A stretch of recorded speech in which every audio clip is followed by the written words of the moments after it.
I've had the trailer up for a few weeks now, and I've been really trying, to record this first full episode. But every time I hit stop record, something didn't feel right. At first I thought, okay, I'm overthinking this, which is fair. I don't just overthink things. I commit my whole self to doing it. Like if overthinking were an Olympic sport, I'd already have multiple sponsorship deals.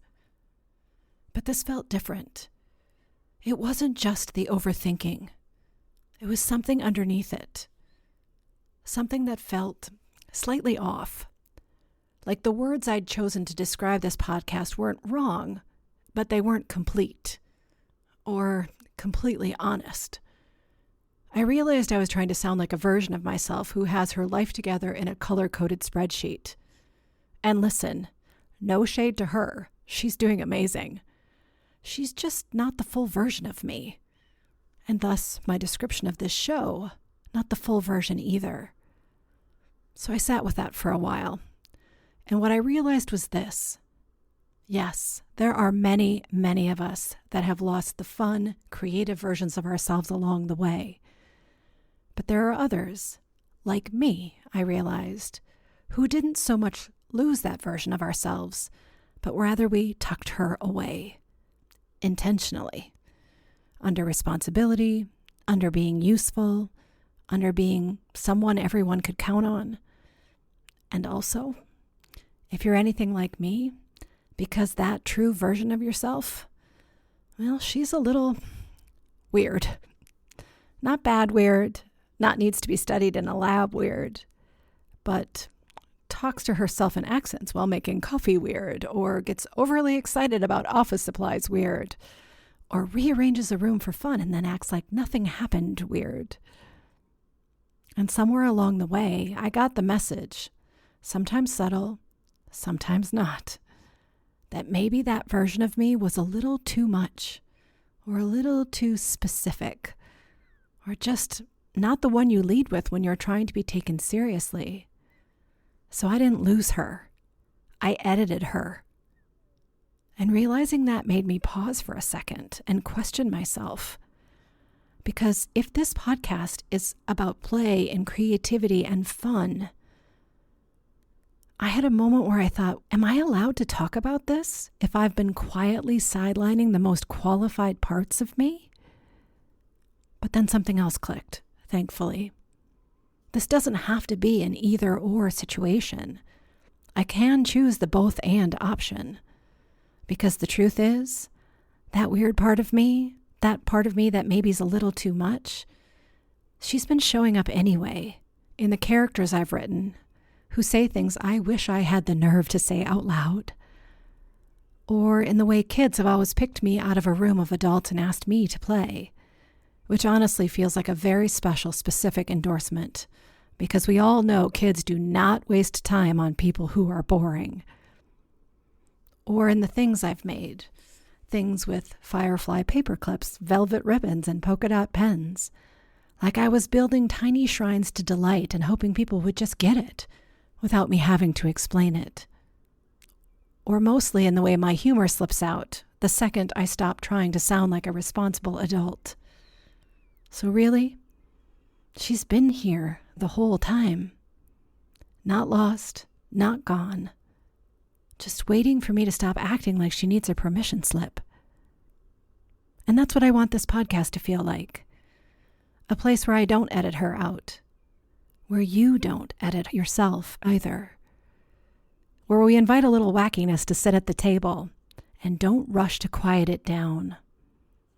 And if you're here, I have a feeling you might know exactly what I mean, because maybe you didn't lose her either. Maybe you just got really good at presenting a more socially acceptable version. Welcome to I Used to Be Fun, the podcast about remembering who you were before life got so serious. I'm Anne-Marie Boyle, author, creativity instigator, and recovering overachiever.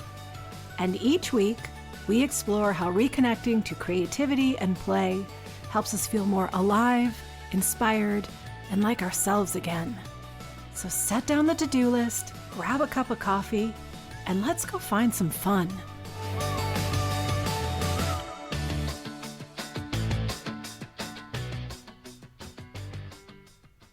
So, as you might imagine, I didn't expect to start there, but here we are. Hi, I'm Anne-Marie, and I'm really glad you're here. Today's episode is just you and me, and these solo episodes are going to show up in between my play dates, which are the conversations I'm going to have with other women. I'm going to think of them, and I hope you do too, as little check-ins. A few minutes for us to sit together and think out loud about the stuff that actually matters. And I want to stay with where I started the episode today for just a minute, because I don't think I'm the only one who's been missing something that's been right there in front of me the whole time. Here's what I mean. About 20 years ago, I owned an art materials store, and I had split it right down the middle. On one side was greeting cards and fun and funky gifts, and on the other side, the more traditional art supplies, the paper, paint, brushes, canvases. And people would often come in and shop the gift side and never cross that invisible line into the art supplies. Oh, they'd glance over, sometimes lingering for a minute or two. And then they'd always say something like, I wish I was creative, or I don't have an artistic bone in my body. Like there was a gate, or a test, or someone in the back handing out official certificates saying, you're creative enough now. And every time, it made me sad, because I could so clearly see that it wasn't true. Those people just had a very narrow definition of what artistic or creative meant. And for a long time, I didn't say anything, until one day, a college student came up to the counter. She told me her dad was an artist, a painter, and she needed help finding him a birthday gift. And then almost casually threw in, but I'm not creative or artistic at all.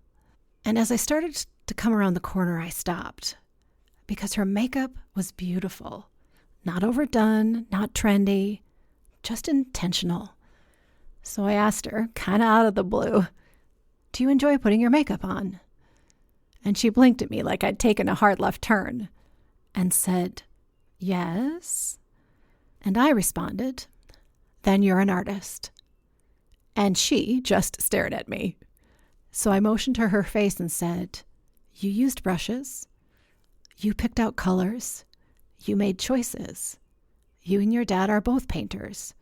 You just have a very different kind of canvas. And I will never forget her face, because after she paused for a moment, this huge smile spread across it, like something had just clicked, like she'd just been handed back a part of herself she didn't realize she'd set down, even at her young age. I think about that moment a lot, because she was creative. She just didn't count it. And I think a lot of us are doing the exact same thing. We're being creative all day long. We're playing in small, quiet ways, but we're not counting any of it. So what if we started there? Not by becoming more creative, but by noticing where we already are creative.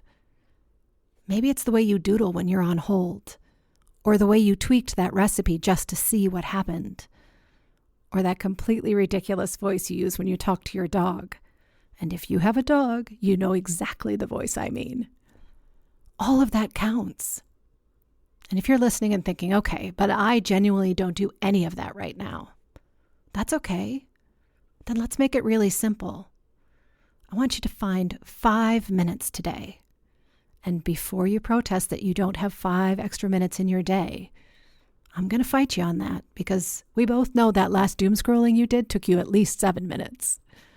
So find those 5 minutes. And don't require any outcomes, any productivity, and no reason whatever you're doing has to be good. Just play. Maybe you stack sugar packets into a tiny tower at your favorite coffee shop, or make up a ridiculous song in the shower, or draw something badly and don't apologize for it. No one is grading you. This is not middle school art class, thank heavens. And yeah, you might feel a little silly. Good. Silly is wildly underrated. And you might feel a little guilt or a little resistance too. And that's okay, That's just the part of you that's internalized all the shoulds and the supposed tos. But do it anyway, because on the other side of those 5 minutes, something might shift or break open. Something that's just been waiting for a little space, for a little daylight to get in. And if you're thinking, okay, I want to do this, Anne-Marie, but I don't know where to start. Well, I have some good news. I made something for you to solve just that problem. It's called the Wonder Project. It's a free 4-week email series designed to help you reconnect with creativity and play in really small, gentle ways. Each week, you'll get a printable permission slip. Yep, just like the old school ones you forged your mom's signature on. A quick just for fun activity card, and a few simple journal pages to help you notice the wonder and fun that's already in your life. You can find it all at annemarieboyle.com/The Wonder Project. I'll link it in the show notes too. And one last thing before we wrap up today. If this episode made you think of someone, that friend who used to feel a little lighter, a little more like herself, then send this to her. Text it, share it. Tell her it made you think of her. And if you want to stick around, and I hope you do, make sure to follow the show so the next episode lands right in your feed. Because honestly, less time tracking down a podcast means more time for fun. Thanks for being here. Now go play.